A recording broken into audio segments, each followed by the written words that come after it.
আসসালামু আলাইকুম। আজকে আবার একটা নতুন ভিডিও নিয়ে আপনাদের সামনে হাজির হলাম। এখন আমি যাচ্ছি চায়না জাল তোলার জন্য। এটা আছে আমাদের ঘের।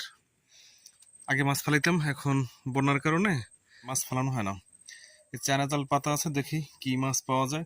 হয়তো চায়না জালে ভিডিও করার সময় টোটাল চায়না জাল তোলা একা তো দেখাইতে পারি না। এক হাতে ফোন দিয়ে এক হাত দিয়ে এত কাজ করা যায় না, তাই আপনাদেরকে দেখাবো কি মাছ পাই। এইমাত্র চায়না জাল তোলা শেষ হলো। একটা বাইলা, টাকি, কয়েকটা পুঁটি মাছ, কয়েকটা চিংড়ি মাছ পাওয়া গেল। আশা করি ভালো মাছ পাবো। আর হয় কি, এক হাত দিয়ে ভিডিও করি তো আর এক হাত দিয়ে কাজ করি, কষ্ট হয়। যদিও নিজের অনেক কিছু আপনাদেরকে দেখাইতে পারি না, হয়তো বা নিজের ফেস দেখাইতে পারলে ভালো হইতো। ফেস দেখানো ভিডিও ভালো হয়, মানুষজন দেখে বেশি। একা তো আর এটা সম্ভব না। যদি কোনো বুদ্ধি থাকে আমাকে জানাবেন।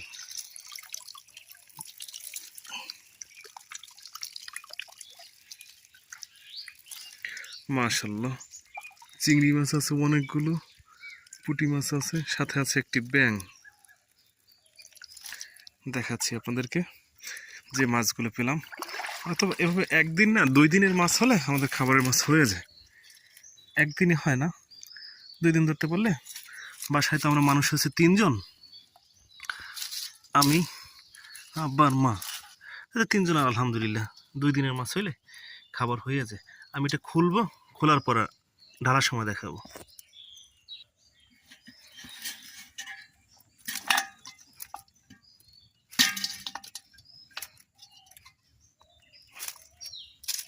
এই,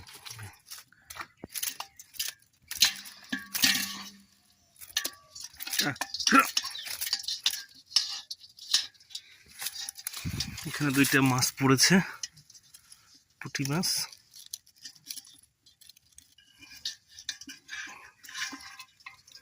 একটা মাছও ভাড়ানো যাইবে না, এমনিতেই কষ্ট মাছ ধরতে। এই একটা মাছ পড়ে আছে, আবার যদি যাই পড়ে তাহলে তো হলো না। শান্তিতে কেউ থাকবে।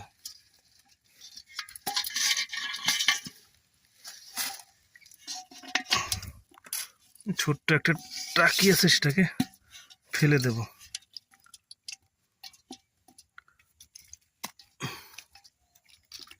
যন্ত্রণা দিস না।